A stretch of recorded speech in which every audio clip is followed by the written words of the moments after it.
कि दिलों में जुस्तजू बढ़ती है तनवीर होती है, दिलों में जुस्तजू बढ़ती है तनवीर होती है, सभी मुर्दा दिलों में जिंदगी तहरीर होती है। दलाइल जब ये देते हैं अक्ले दंग रहती है, दलाइल जब ये देते हैं अक्ले दंग रहती है। हजरत मौलाना अब्दुल्ला सालिम कमर चतुर्वेदी की कुछ इस तरह से तकरीर होती है। हजरत मौलाना अब्दुल्ला सालिम साहब होंगे, ये माइक होगा और फैसला आपके हाथ होगा। अस्सलामु अलैकुम वरहमतुल्लाहि वबरकातुहू। इन्नल हम्दुलिल्लाहि नहमदुहु व नस्तईनुहु व नस्तगफिरुहु व नु'मिनु बिही व नतवक्कलु अलैहि व नऊज़ु बिल्लाहि मिन शुरूरि अनफुसिना व मिन सय्यिआति अअमालिना। मन यहदिहिल्लाहु फला मुज़िल्ल लहु व मन युज़लिल्हु फला हादिय लहु व नशहदु अल्ला इलाहा इल्लल्लाहु वहदहु ला शरीक लहु व नशहदु अन्न सय्यदना व मौलाना मुहम्मदन अब्दुहु व रसूलुहु। अम्मा बादु फ़अऊज़ु बिल्लाहि मिनश शैतानिर रजीम। बिस्मिल्लाहिर रहमानिर रहीम। क़ालल्लाहु तबारक व तआला फ़िल क़ुरआनिल मजीद क़ुल हल यस्तविल लज़ीना यअलमून वल लज़ीना ला यअलमून। व क़ालल्लाहु तबारक व तआला फ़स्अलू अहलज़ ज़िक्रि इन कुन्तुम ला तअलमून। व क़ालल्लाहु तबारक व तआला इन्न हाज़ल क़ुरआन यहदी लिल्लती हिय अक़वम। क़ालन नबिय्यु सल्लल्लाहु अलैहि वसल्लम तलबुल इल्मि फ़रीज़तुन अला कुल्लि मुस्लिम। व क़ालन नबिय्यु सल्लल्लाहु अलैहि वसल्लम अल मुस्लिमु कजसदिन वाहिदिन औ कमा क़ाल अलैहिस्सलातु वस्सलाम। All praise and thanks are Allah's, the Lord of the Alameen. Mankind, jinn and all that exist, you honor only the ruling judge. The day of recompense, it means the day of resurrection. You only we worship, you only we ask for help, each and everything. Guide us to the right path, to the straight way. May praise be to Allah and cherisher, the sustainer of the worlds. And may the blessings and peace be upon the master of prophets, on all of his companions. The primary aim of education is to prepare and to qualify the new generation for participation in the development cultural society. Eko devaha sarvabhuteshu goraha pathama daraka जीवा दियो दिदियन मुजियते तृतीयानन कोडलाकार चतुर्तर दिव चंद्र का पंचम विंदु संयुक्ता यज्ञम परचुछाम्यमं सतदतु तो निवोस्ति कवरितम पूर्वीयम गतम कस्तद्दि विभारति। ओम पूर्णमिदः पूर्णमिदं पूर्णात् पूर्णमदुच्यते पूर्णस्य पूर्णमादाय पूर्णमेवावशिष्यते। ओम शांति, ओम शांति, ओम शांति। मोहतरम सामईन कराम, स्टेज पर तशरीफ़ फरमा मुअज़्ज़ज़ उलमाए किराम, शोराए इज़ाम, जिस तरीक़े से मुआशरे की इस्लाह, तकरीर और तहरीर के ज़रिए की जा सकती, इसी तरीक़े पर समाज के मुआशरे के अंदर लोगों की रग हमीयत अशार के ज़रिए से भी की जा सकती। इसलिए कि तारीख़ गवाह है, नबी पाक अलैहिस्सलातु वस्सलाम के ज़माने में एक बहुत बड़े शायर आप अलैहिस्सलातु वस्सलाम अपने मिंबर पर उनको बिठाते थे। उनका नाम हज़रत हस्सान बिन साबित रज़ी अल्लाह ताला अन्हु। तो बड़ी खुशी की बात है कि आपके दियार में सरज़मीन उत्तर प्रदेश से चलकर और आपके बिहार, बंगाल आसपास के मुअज़्ज़ज़ शोराए किराम तशरीफ़ फरमा अपने अशार के ज़रिए नौजवानों के अंदर एक उभार और एक ललकार पैदा करने की कोशिश की जा रही। और यहाँ पर हमारे मुअज़्ज़ज़ मुस्तनद उलमाए किराम भी तशरीफ़ फरमा है। मेरे भाइयों, इन जलसों का, इन मजालिस का मकसद हम लोग शायद नहीं समझ पाते। यहाँ पर स्टेज पर माइक के ऊपर आकर ज़ोर से पूरी ताकत के साथ जो बात कही जाती, उसका मकसद सिर्फ ये होता है कि we are strong and we are truth, कि हम जो बात कह रहे हैं वो बिना लाग लपेट के, बिना शक के शुबा के है, उस पर हम सब अमल करें। यही कोशिश होती। इस वक्त देश की जो हालत है, मुल्क की जो हालत, दुनिया की जो हालत, हम और आप यूं ही बैठकर उनका मुकाबला नहीं कर सकते, या सिर्फ कॉन्फ्रेंस जलसों से उनका मुकाबला नहीं किया जा सकता। मैंने अपनी तकरीर के अंदर जो मैंने सोचा है वो मैं आपके सामने रखूँगा कि इन मुसीबत से इस वक्त हम कैसे मुकाबला कर सकते हैं और इस वक्त की तबाही से हम कैसे बच सकते। बड़ी लंबी चौड़ी बात मेरी नहीं होगी, इसलिए कि अभी अशार और शुआरा की मजलिस मेरे बाद भी जारी रहेगी, आपको सुनना भी है। मैं ख़ुद इनका फ़ैन हूँ, मैं ख़ुद इनको अपना बड़ा भाई दिल खैराबादी साहब का बचपन से रहा हूँ, और यहीं पर हमारे एक मेरे ही हम उम्र फिरदौस अंजुम साहब भी तशरीफ़ फरमा। मेरे भाइयों, मैं इनसे छोटा हूँ और अकाबिर उलमाए किराम का उनकी एक शागिर्द की हैसियत से मैं यहाँ पर बैठा हूँ। दो बात कहना चाहता हूँ, दो टॉपिक के तरफ मैं आप लोगों को ले जाना चाहता हूँ। इस वक्त की तबाही से आप बच सकते हैं तो सिर्फ दो रास्ते, एक रास्ता तालीम का है और एक रास्ता यूनिटी और इत्तिहाद का है। अगर ये दो चीज़ आपने अपनाई तो माशरे की भी इस्लाह हो सकती है, पूरे स्टेट, पूरी कंट्री, पूरी दुनिया की इस्लाह हो सकती।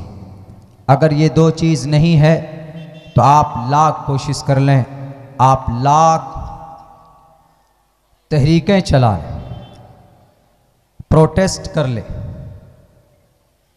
And they will be rejected, वो सब के सब बेकार, कोई फायदे की नहीं होगी। इसलिए ज़रूरी ये दो चीज़, इन दो चीज़ों से आप कैसे परेशानियों से मुकाबला कर सकते हैं, बच सकते हैं, मैं बताता हूँ। तालीम इसलिए ज़रूरी, तालीम में दुनियावी तालीम भी ज़रूरी है और दीनी तालीम भी ज़रूरी। दुनियावी तालीम आपकी शरीयत की तालीम, आप कुरान पढ़ना जानते हैं कि नहीं जानते? If you want to success in the world and after here and to the day of judgment, if you want to be the great person in the sight of Allah subhanahu wa ta'ala, you must to follow, you must to educate to yourself. आप अपने आप को सुधारिए अल्लाह की नज़र में, then definitely you will success in the world and after here. आप यहाँ भी कामयाब, मरने के बाद भी कामयाब। मन अता अल्लाह व रसूल फ़क़द फाज़, जिस आदमी ने अल्लाह और उसके रसूल की इत्तिबा की, यकीनन क़द फाज़। क़द अरबिक वर्ड है, माजी में इस्तेमाल होता है तो यकीन का माना देता। अल्लाह ने कुरान में इस्तेमाल की, जिसने अल्लाह और उसके रसूल को माना, यकीनन वो आदमी कामयाब हुआ। यहीं पर आप इस देश में रहते तो दुनियावी एजुकेशन, एकेडमिक क्वालिफिकेशन आपके लिए ज़रूरी।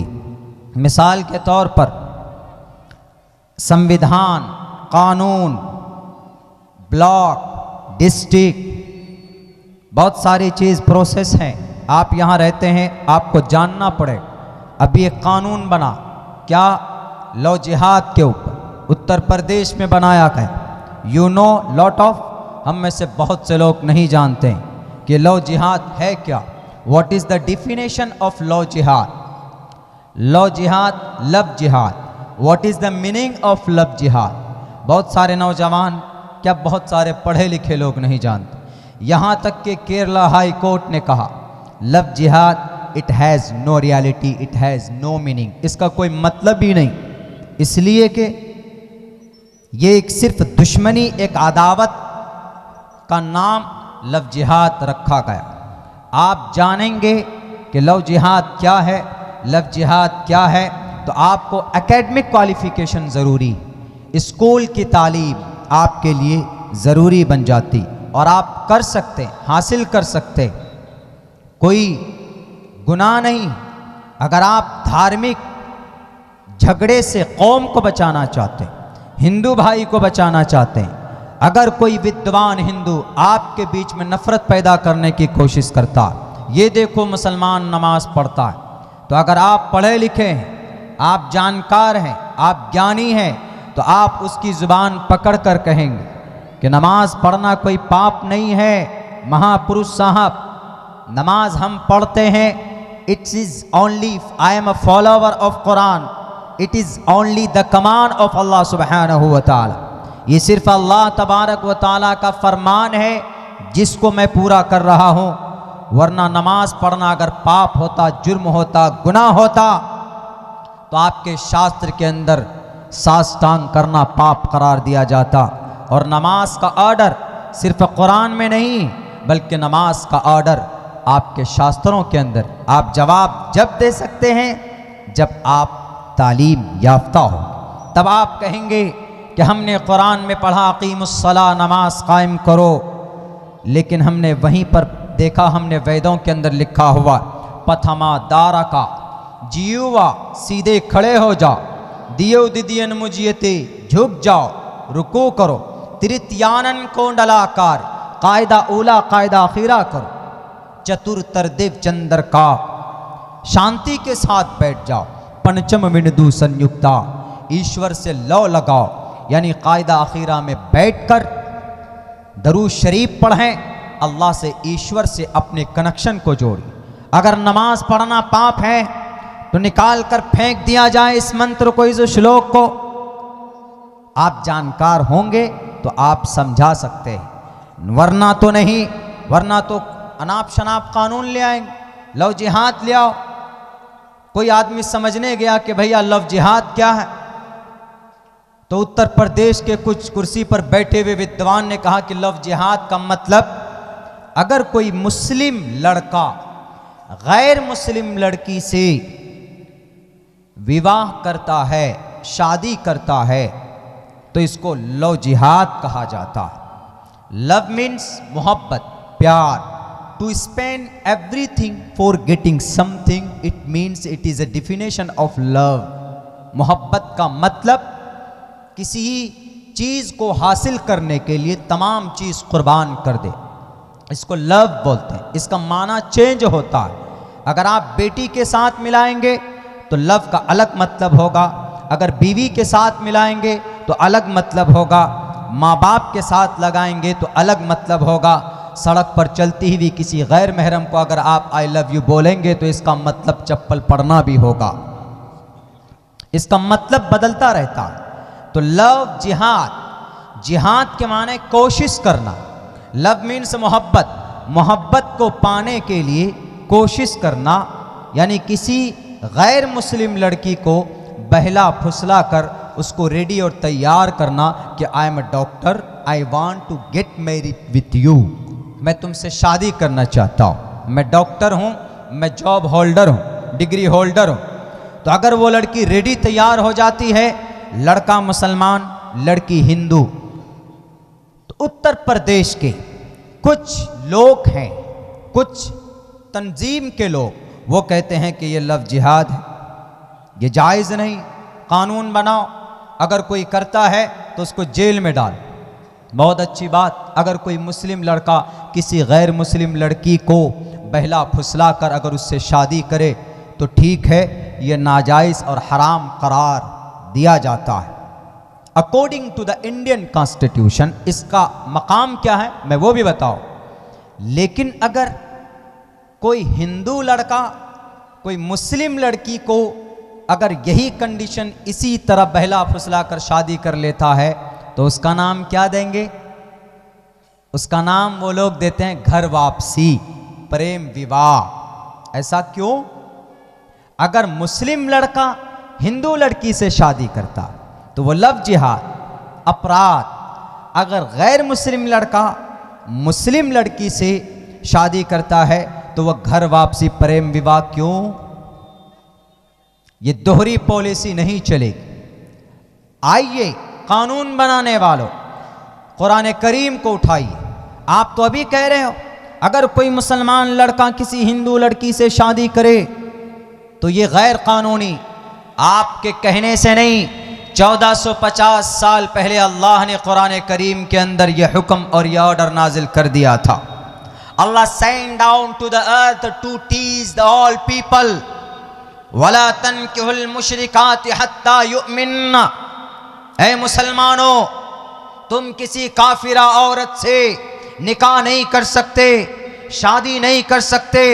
उत्तर प्रदेश के कुर्सी पर बैठने वाले लाल बुजक करो, उठाओ कुरान करीम, हम तुमको पहले कहते हैं, कोई कानून बाद में लाओ। हमारे इस्लाम ने पहले कह दिया कोई मुसलमान लड़का अगर किसी गैर मुस्लिम लड़की से शादी करेगा तो उसकी शादी नाजायज़ और हराम करार दी जाएगी। हमारे अल्लाह ने तो पहले ही मना कर दिया है, पहले ही मना कर दिया।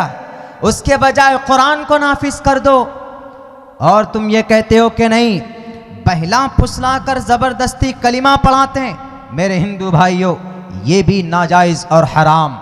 इस्लाम के अंदर ज़बरदस्ती किसी को कलिमे की तबलीग नहीं की जा सकती। अल्लाह ने कुरान में कहा ला इकराह फिद्दीन।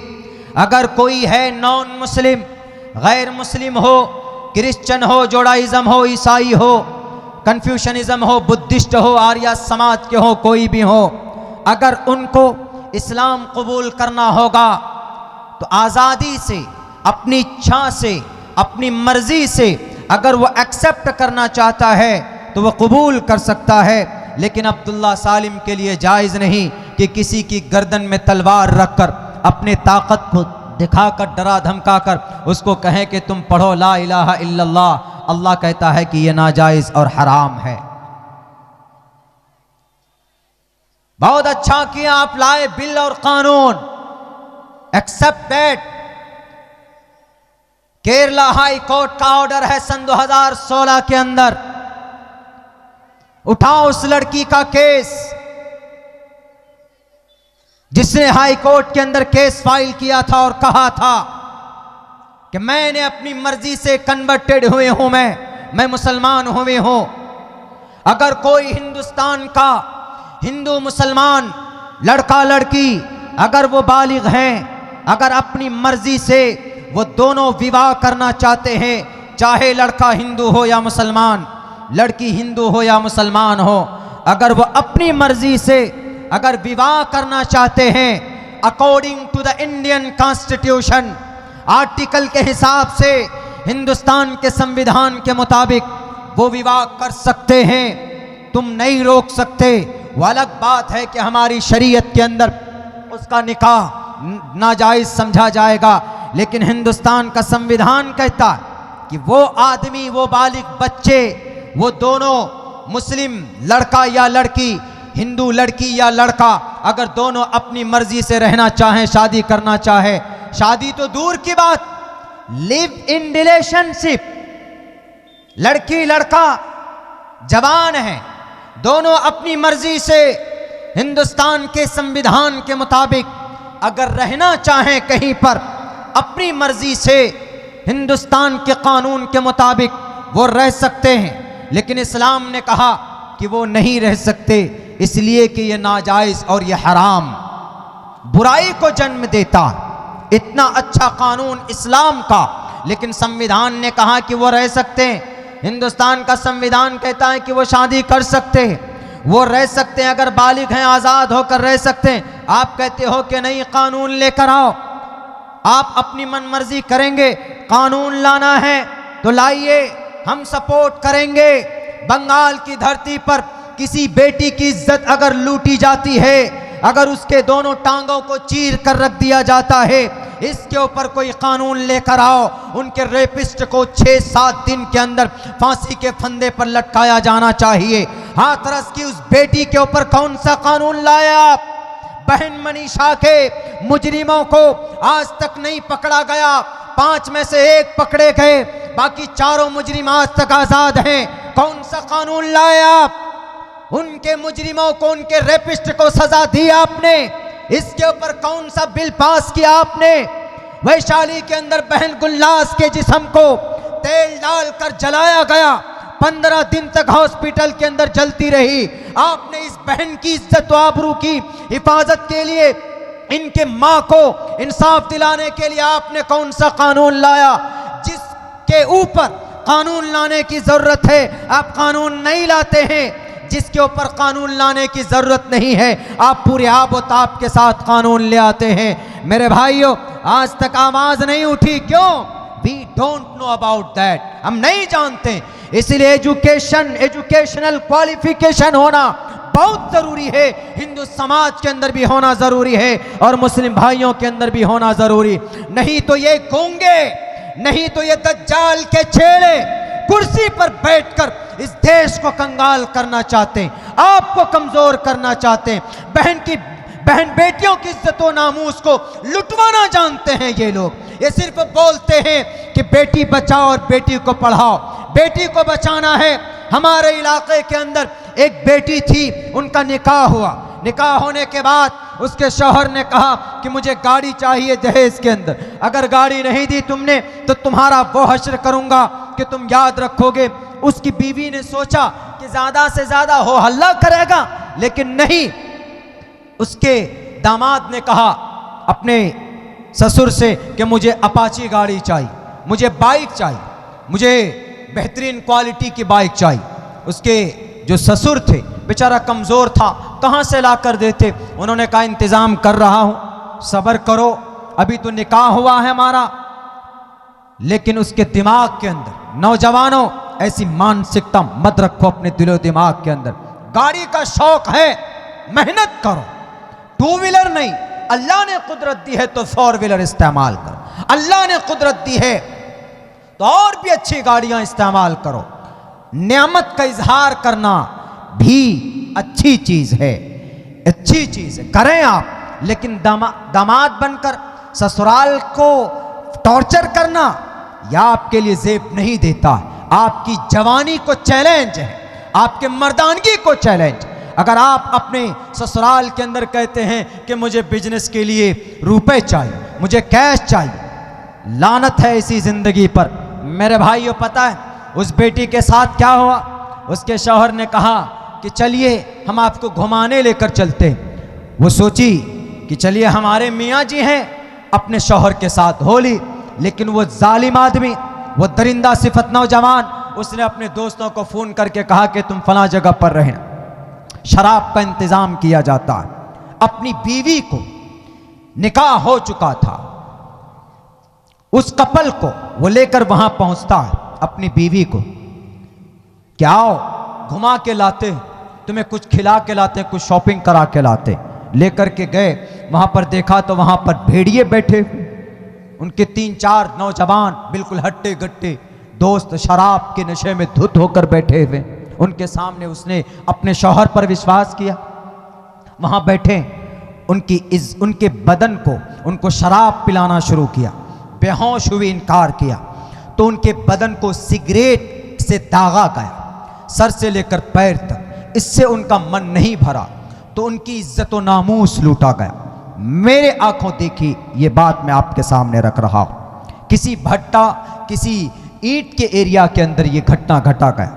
यही नहीं, 4-5 लोगों ने अपनी हवस पूरी की, उसके बाद उनका मर्डर किया गया। उससे भी पेट नहीं भरा तो उसके दोनों टांगों को पकड़कर चीरने की कोशिश की गई, उसके आधी बॉडी तक फाड़ कर रख दिया गया था, छोड़कर चले गए थे। ऐसे समाज के अंदर हमें जीने का कोई हक नहीं, ऐसे समाज में हमें तकरीर करने का कोई हक नहीं, ऐसे समाज में हमें अशार पढ़ने का कोई हक नहीं। अगर हम अपने नौजवानों को सुधार नहीं पाते, हमारा समाज अगर नहीं सुधर पाता है, माशरे के अंदर इस्लाह नहीं होती, लेकिन ये गुंडे लोग जो अपने ताकत, जो अपने पावर के नशे में चूर हैं, वो चाहे तो इस सिस्टम को सुधार सकते हैं। आज तक वो मुजरिम फरार है, आज तक उन मासूम, उनके वालिदैन को इंसाफ नहीं मिल पाया। कहां चला गया हमारी रगे हमीयत, कहां चली गई? लाओ ना कानून बनाने वालों, लो जिहाद के ऊपर। कहां गुम हो गई तुम्हारे इंटेलिजेंस? तुम्हारा FBI अब्दुल्ला सालिम के पीछे घूमता है कि अब्दुल्ला सालिम इलेक्शन लड़ रहा होगा तो करोड़ों रुपए की प्रॉपर्टी होती। 2:30 बजे रात में पहुंच जाते हो मेरे पास कि मौलाना आपका ITR कितने फाइल करते, आपके पास प्रॉपर्टी कितनी। अगर मुझ पर इन्वेस्टिगेशन करने के बजाय अगर वहां पर आपकी पेट्रोलिंग, अगर पेट्रोलिंग इंतजाम पार्टी, अगर पेट्रोलिंग सिस्टम आपका मजबूत होता तो उस बेटी की इज्जत बचाई जा सकती थी, उस बेटी की आबरू बचाई जा सकती थी। इस्लाम को बदनाम करने से पहले, अजान के ऊपर आवाज बुलंद करने से पहले, अजान को बदनाम करने से पहले अपने ग्रंथों के अंदर देखो कि वहां पर अजान का जिक्र किया गया। लिंक चिदी उच्चलापी भविष्यति जनूमम विना कोलम च पश्वस्ते शाम भक्षयामतामम। अपने धर्म के अंदर लोगों को ऊंच नीच दिखाने से पहले अपने ग्रंथों को उठाकर देख लो, जहां पर कहा गया है साफ लफ्जों में शूद्रो ब्रह्मणतामिति ब्रह्मणश्चेति शूद्रताम क्षेत्र याति विद्रत्वम विघाद्वीच तथे चचा स एक एवात्रपति। बुराइयों को फरोग देने से पहले, अनाप शनाप कानून लागू करने से पहले समाज के अंदर तब्दीली किन कानून के जरिए से लाई जा सकती, वो कानून लाइए ना, हम सपोर्ट करेंगे। वो कानून नहीं लाएंगे बस जिससे वाहवाही हो, जिससे one sided, Hindu one sided, Muslim one sided. कुछ लोग हैं अपनी कुर्सी बचाने के लिए, कुछ लोग मुस्लिम को एक साइड कर रहे हैं, कुछ लोग हिंदू भाई को एक साइड कर रहे हैं। लेकिन नहीं भाई, इनसे आगे उठकर हमें काम करना होगा। इन तमाम चीज़ों को हम कहाँ से रोक सकते हैं? That time we are educated person, तब जाकर हम ऐसा कर सकते हैं। हमारे नौजवान यहाँ पर बैठे हुए, हमारे बहुत सारे नौजवानों को मोबाइल के फंक्शंस तो मालूम है, लेकिन उनको एक चीज़ मालूम नहीं। क्या? अगर आपका घर जल जाए तो सरकार के अंदर क्या लाभ मिल सकता है, आपको जानते हैं? नहीं जानते। आपका घर जल गया, मौलाना हमारा घर जल गया, मैसेज बनाए फेसबुक व्हाट्सएप पे डाल दिया कि आज फुलवारी पश्चिम बस्ती जलकर राख हो गई। अब मदद कैसे करें पता ही नहीं, वीडियो बना, फोटो लिया, डाल दिया। इसकी रियल मदद कैसे कर सकते हैं आप? हमको तजुर्बा हुआ, हम जब से सोशल वर्क में लगे हैं, समाज में जब हम जाते हैं तब हमको पता चलता हमारे इलाके में 40-42 घर कुछ दिन पहले जले। उस दिन हमको फ़ोन आता है कि मौलाना घर में आग लगी, दमकल नहीं पहुंचा। तो हमने फ़ोन लगाया, जहाँ जहाँ तक हो सका मदद हमने की। उस दिन शाम को पता चला कि उन लोगों के पास एक कंबल भी तक नहीं थी। तो हमसे जहाँ तक बन पड़ा, हमारी हिम्मत जहाँ तक थी, अपनी वसअत के मुताबिक हम पहुँचे। बाद में लोग पहुँचे कि हाँ चलिए हम भी कुछ उंगली कटाकर शहीदों में नाम लिखा लें। 3-4 रोज के बाद हम फिर पहुँचे कुछ लेकर के। निहायत गरीब घराने के लोग थे। जब हम बांट करके वहाँ से फारिग हुए तो एक लड़का बोलता, मौलाना आप तो अपनी पार्टी के लोगों को दे दिए, हमारी पार्टी के लोगों को नहीं दिए। हमने कहा कि मैं तो बाहर का हूँ, हमको क्या पता कि यहाँ पर किसका घर जला है। जहाँ घर जला हम वहाँ पर पहुँचे, हमने लोगों से पूछा, आप ही जैसे लोगों से पूछा किस किस का जला है, नाम लिखा फला का फला का फला का, हमने दिया। मेरी क्या गलती? बोला कि नहीं फला को मिलना चाहिए, फला को मिलना चाहिए। हमने कहा कि इतनी हिम्मत तो हुई, मेरे सामने आपने आवाज़ बुलंद की। अगर आपके अंदर वाक़यतन फ़िक्र है तो आप तमाम लोगों का लिस्ट बनाइए, इनका आधार कार्ड लीजिए, अगर वो भी जल गया है तो इनका जिस्म तो नहीं जला है, पैर तो नहीं जले हैं, इनको लेकर के पहुँचे ब्लॉक CEO के पास पहुँचे, आवेदन दीजिए कि मेरा घर जल गया है, मुझे सरकारी लाभ मिलना चाहिए। ये तो कर सकते हो ना? बोला हम लोगों को तो पता ही नहीं। हमने कहा कि 52 किलो गेहूं 2200 रुपए इंस्टेंट मिलता है, फौरन मिलता है। सरकार के अंदर ये लाभ दिया जाता है, प्लास्टिक पन्नी वगैरह का भी इंतजाम होता है। हमने कहा मिला आपको, दिलवाया आपने? बोला कि वी डोंट, हमको मालूम नहीं मौलाना, हम तो जानते ही नहीं। हमने कहा कि अगर हमदर्दी है तो जितने भी 42-43 लोग हैं सबका नाम लिखो और ब्लॉक लेकर पहुंचो, वहां आवेदन दो, रिसीविंग लो, तब अगर तुम्हारा काम नहीं होता है तो बोलो। यानी देखिए, पूरे मोहल्ले के अंदर लोगों को पता नहीं कि हमको सरकार के अंदर क्या लाभ मिलना चाहिए, तो ये चीज कहां से आएगी?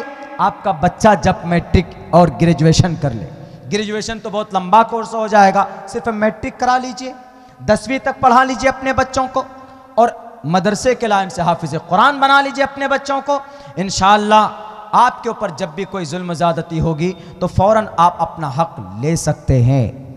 भाई लव जिहाद क्या है, आप तालीम के हवाले से जानें। नमाज पर कोई एतराज़ करेगा, अजान पर कोई एतराज़ करेगा, बहन बेटी की इज्जत व आबरू के ऊपर निगाह उठाकर डालेगा, तो आप क्या कर सकते हैं? आप जब तालीम याफ्ता होंगे दैट टाइम आप कर सकते हैं, लेकिन हम लोग इनकी तरफ तवज्जो नहीं देते। इस वक्त दुनिया के तमाम बातिल ताकतों का मुकाबला तालीम के जरिए, दूसरे नंबर पर वन साइडेड नहीं, इत्तिहाद, divided we fall, united we stand. मिल जाते हैं हम तो इंशाअल्लाह हम मजबूत हों। हिंदुस्तानी लेवल पर हिंदू भी मुसलमान भी एक प्लेटफॉर्म पर आए। जैसे 3% सिख लोगों ने नाक में नकेल डाल दिया। किसान कानून क्या है नहीं जानते, MSP को खत्म करने की कोशिश है। अभी किसान डायरेक्ट अपनी मर्जी से मंडी में जाकर अनाज को बेचते हैं, मकई को बेचते हैं, जो ज्यादा कीमत दे उसको बेच सकते। लेकिन अभी जो कानून आया, इस कानून के तहत मंडी को खत्म करने की बात कही जा रही। डायरेक्ट ये प्राइवेट एजेंट आपके गांव में पहुंचेंगे, आपसे एग्रीमेंट करेंगे कि तुम अनाज बो, 5 एकड़ जमीन में तुमको 1000 रुपए क्विंटल अभी से फिक्स कर लो। शरीयत के अंदर इसकी इजाजत नहीं, इसलिए कि अभी तो वो चीज वजूद में आई नहीं। आप इसको कैसे बेच रहे हैं, इस चीज को अभी लागू कर रहे हैं कि नहीं भाई तुम 1 साल पहले एग्रीमेंट बना लो कि तुम अनाज पैदा करोगे, तुमको 1000 रुपए क्विंटल हम देंगे। पता चला कि 1000 रुपए क्विंटल पे एग्रीमेंट हो गया। किसान ने जब बनाकर तैयार किया तो जब बिकने का टाइम आएगा उस वक्त कीमत अगर 1500 हो गया तो किसानों का तो चूना लग जाएगा। ये कानून अभी लाने की कोशिश की जा रही, मंडियों को बंद करने की कोशिश की जा रही। अगर आप पढ़े लिखे होंगे तो MSP को भी जानेंगे, मैक्सिमम MSP मैक्सिमम या मिनिमम सपोर्टिंग प्राइस, ज्यादा से ज्यादा किसानों की कीमत के मुताबिक उनके फसल को खरीदो फरोख्त करने को MSP बोलते हैं। सरकार इसको बंदिश लगाने पे, उनकी आज़ादी को सल्ब करने के लिए हर मुमकिन कोशिश कर रही। और ये कैसे लाया गया? अध्यादेश के जरिए। अध्यादेश क्या होता है? जब कोई सिचुएशन इमरजेंसी की होती है तो लोकसभा राज्यसभा में कोई बिल पास नहीं होता, डायरेक्ट उसको लागू कर दिया जाता है, डायरेक्ट ऑर्डिनेंस के जरिए लागू कर दिया जाता है, बाद में लोकसभा राज्यसभा में पास किया जाता है। जब कोई ऐसी सिचुएशन आती है उसको, तो किसान के ऊपर तो कोई ऐसी सिचुएशन आई ही नहीं थी। जबरदस्ती कोरोना के जमाने में सब लोग घर में सो रहे थे, सारे MP MLA उधर अंदर कानून लेकर के आ गए। क्यों? अंबानी और अदानी के गोडाउन को भरने के लेकर के आ गए। तो इन चीज़ों के खिलाफ आप आवाज़ कब उठा सकते हैं? जब आप जानकार होंगे, जब आप पढ़े लिखे हों, तभी आप मैदान में आएंगे, तभी आप मुकाबला करेंगे। मेरे हिंदू भाइयों, आपके लिए भी नुकसानदेह है ये, मुसलमानों आपके लिए भी नुकसानदेह है, किसानों के लिए नुकसानदेह है। आप आवाज़ बुलंद करो। हिंदुस्तानी लेवल पर आपको हिंदू मुसलमान को इत्तिहाद पैदा करना होगा। और खुसूसन मेरे मुस्लिम भाइयों, आपको एक प्लेटफॉर्म पर आना होगा, वरना आप ये कोशिश कर रहे हो, सोच रहे हो कि नहीं हम पर अगर कोई जुल्म करेगा तो अरब वाले आ जाएंगे, तुर्की वाले आ जाएंगे, फ्रांस वाले आ जाएंगे, इंडोनेशिया वाले आ जाएंगे, अफ्रीका वाले आ जाएंगे, अफगानिस्तान वाले आएंगे। कोई नहीं आने वाला है। बर्मा के अंदर 40,000 मुसलमान काटे गए, कोई बोला? कोई नहीं बोला। आपको कोई बचाने वाला अगर है इस दुनिया के अंदर तो वो सिर्फ एक ज़ात है, वो अल्लाह तबारक व तआला की ज़ात। वरना किसी लीडर से उम्मीद मत करो, ये खोखले हैं, अंदर से खोखले। ये अपने अपने लिबास दिखाकर आपको बेवकूफ़ बनाना चाहते हैं। मैं इस प्लेटफॉर्म पे हूं, मैं जानता हूं। अब से पहले बहुत ज़्यादा अंधविश्वासी हो रही थी, लोगों के बीच में आपको कोई चलते हुए दिख जाएंगे, कटते हुए लुट जाएंगे, आपकी बहन बेटी की इज्जत लूटी जाएगी। लेकिन सिर्फ आवाज तो बुलंद कर सकते हैं, लेकिन आपके लिए कानूनी मदद कोई नहीं कर सकता। बता मुझे, गुलनाज उनको मारा गया, सबने तो जाकर इंटरव्यू दिया, हमको सहानुभूति, हमको बहन गुलनाज की इज्जत व आबरू लूटी गई, हमको बहुत हमदर्दी। कोई हमदर्दी की जरूरत नहीं। अगर हमदर्दी है तो केस लड़ो, उसका सुप्रीम कोर्ट हाई कोर्ट में केस लड़ो, उसका खर्चा बर्दाश्त करो। तुम ऐसी हमदर्दी की कोई जरूरत नहीं है जो फेसबुक व्हाट्सएप के ऊपर एक मैसेज तुम डाल दो, भाड़ में जाए ऐसी हमदर्दी। उसको हमदर्दी की जरूरत है तो 50,000 रुपए से महीने की मदद करो। 3% मुस्लिम है वहां पर, उनको डराया जाता है, उनका प्रोटेक्शन करो। कितने मुसलमान गाय के नाम पर मारे गए, कौन उनका केस लड़ रहा है? बताए मुझे कोई भी। ये बड़े बड़े लीडर कुर्सियों पर बैठकर बात करते, बहुत सारे मुस्लिम लीडरान भी हैं, हमें नहीं चाहिए ऐसी हमदर्दी। मेरे भाइयों, आपको बचा सकता है तो आपका इत्तेहाद आपको बचा सकता है, आपकी मानसिकता आपको बचा सकती। एक प्लेटफॉर्म पर आना होगा, समाज के लेवल पर आपको मजबूत होना होगा। अल्लाह तबारक व तआला से दुआ कीजिए, रिश्ता मजबूत कीजिए, इंशाअल्लाह आप यहाँ पर भी कामयाब होंगे। देख लीजिएगा, 2.5% हैं। कौन? 2.5% है सिर्फ सिख लोग। जब तक इस बिल के अंदर कोई ना कोई संशोधन नहीं हो जाता तो वह मैदान नहीं छोड़ने वाले। क्यों? उनके अंदर यूनिटी है। हम पिछले साल पहुंचे थे लुधियाना, तो गाड़ी में जो गए थे तो वहां पर एक किसान सिख भाई थे। उन्होंने कहा कि मौलाना, आप लोग इस देश के अंदर बड़ी तादाद में, लेकिन क्या वजह है कि आप लोग फेलियर हैं? हम लोग 2.5%, लेकिन हम जिधर चले जाएं, एक टोपी और दाढ़ी वाले चले जाएं, सिख भाई को भी टोपी पगड़ी बांधते हैं, वो उनका फरीज़ा है। सिख भाइयों के यहाँ उनकी पगड़ी, उनकी दाढ़ी उनका फरीज़ा है, अरकान सिख है वो। अरकान सिख, सिखा के माने सिख, सिखा के माने शागिर्दों, फॉलो करना। वो गुरु नानक, गुरु गोविंद सिंह को मानते हैं। सिख भाई वेदों से निकले। क्यों निकले? क्योंकि वेदों के मानने वालों में बहुत सारा पक्ष हो गया था, बहुत सारे जात धर्म हो गए थे। इसीलिए वेद ने कहा, यहां ना पक्ष बातें कुछ राखो, वैद पुराण संत मत भाको, शूद्रो ब्राह्मण तामिति। कोई शूद्र नहीं, कोई ब्राह्मण नहीं, साफ लफ्जों में कहा। तब गुरु नानक ने अलग होकर अपना एक अलग स्टैंड कायम किया। गुरु नानक के मानने वालों को सिख कहा जाता। उन्होंने कहा कि मौलाना, हम एक प्लेटफॉर्म पर हैं, हम हिला देते हैं और वो हिला देंगे। मुसलमानों, आप एक प्लेटफॉर्म पर हो, आपके नौजवानों को मारा जाता है। क्या किया हमने? हम कुछ नहीं कर पाए कानूनी एतबार से, हम कुछ नहीं कार्रवाई कर पाए। क्या कर पाते? कुछ नहीं। हमारी बहनों की इज्जत लूटी जाती, हमारे मसाजिद गिराए जाते, हम कानूनी एतबार से भी कुछ नहीं कर पाते। अल्लाह तबारक व तआला के तरफ से भी कोई मदद आपकी नहीं आती। इसीलिए मैं आपको दावत देता हूँ, यूनिटी बनाइए, अपने बच्चों को तालीम दीजिए। अगर इत्तेहाद पैदा नहीं करोगे मुसलमानों, अगर ऐसे ही देवबंदी, बरेलवी, अहले हदीस, चकड़ालवी, जमात इस्लामी और जमात तबलीग अलग अलग प्लेटफॉर्म पर रहोगे तो खुदा की कसम क़यामत आना आसान है, अल्लाह की रहमत नहीं आ सकती, नहीं उतर सकती। क्यों? इसलिए कि अल्लाह तबारक व तआला का कानून है। नबी पाक अलैहिस्सलाम ने कहा, यदुल्लाहि अलल जमा, अल्लाह की रहमत जमात पर होती। कुरान का फरमान है, वातसिमू बिहब्लिल्लाहि जमीआ, अल्लाह की रस्सी को मजबूती से पकड़ो। इन अहकाम पर कौन अमल कर रहे हैं? आरएसएस वाले। 1925 के अंदर आरएसएस रजिस्टर्ड हुआ। आरएसएस की 2 जमात है? नहीं है, एक ही जमात है, मजबूत है। इसलिए जिधर जाती है अपना रास्ता बनाती। हिंदू महासभा इस देश की सबसे पुरानी तंजीम है, कोई पार्टी नहीं थी, कोई तंजीम नहीं थी। आज़ादी से पहले से भी, जमीयत उलमा से पहले से भी, हिंदू महासभा, राष्ट्र, ये आरएसएस से पहले से भी ये तंजीम मौजूद है इस देश के अंदर। आज तक हिंदू महासभा की कोई दूसरी विंग है? नहीं है, मजबूत है, जो कहती है उस पर अमल करती।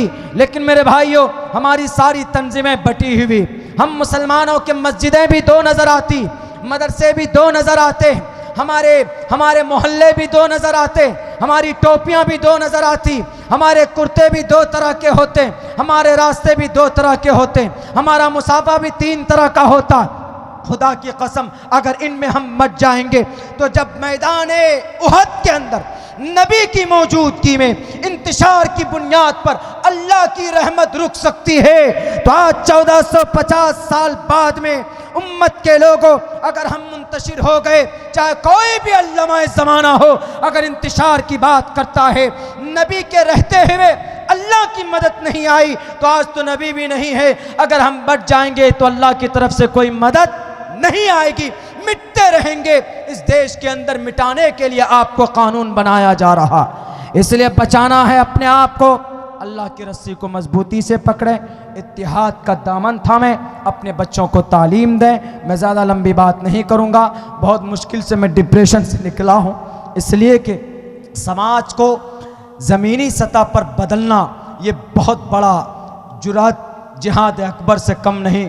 लेकिन इंशाअल्लाह मैंने कहा है वहाँ के लोगों को, मैं खड़ा हुआ हूँ, पसीने निकाल दूंगा एक एक लोगों का जिन्होंने आज तक समाज को बांट कर खाया है।